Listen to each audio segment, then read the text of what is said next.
Walking అనేది ఆరోగ్యానికి చాలా మంచిది. అయితే ఎన్ని అడుగులు వేయాలి?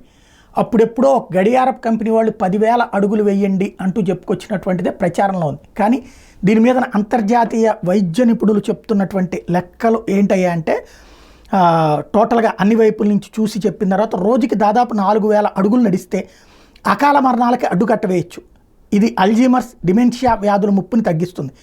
అధిక బరువు, ఊబకాయం, డయాబెటీస్ వంటి సమస్యలను కూడా తగ్గిస్తుంది. 2,337 అడుగులతో గుండె సంబంధిత కార్డియోవాస్క్యులర్ జబ్బులతో మరణించే అవకాశాలు తగ్గుతాయి. రోజుకి 1000 అడుగుల చొప్పున నడకను అదనంగా పెంచుకోగలిగితే గుండె జబ్బుల మరణాలు 15% తగ్గిపోతాయి. 500 అడుగులు పెంచితే అవి 7% మేర తగ్గుతాయి. 60 ఏళ్ల పైబడిన వారు రోజుకి 6,000 అడుగుల నుంచి 10,000 అడుగులు నడిస్తే అకాల మరణాల ముప్పు 42% తగ్గుతుందని పరిశోధకులు చెప్తా ఉన్నారు. అదే సందర్భంలో చిన్న లక్ష్యాలు పెట్టుకోవాలి అన్నటువంటి విషయాన్ని సూచిస్తున్నారు. రోజు గరిష్టంగా ఎంత నడవాలనే అంశం ఎప్పటికీ స్పష్టత లేదు. ఎంత ఎక్కువ నడిస్తే అంత మంచి లాభాలు ఉంటాయి. మెరుగైన ప్రయోజనాల కోసం 8,000 నుంచి 10,000 అడుగులు నడవడం అనేది ఉత్తమమే.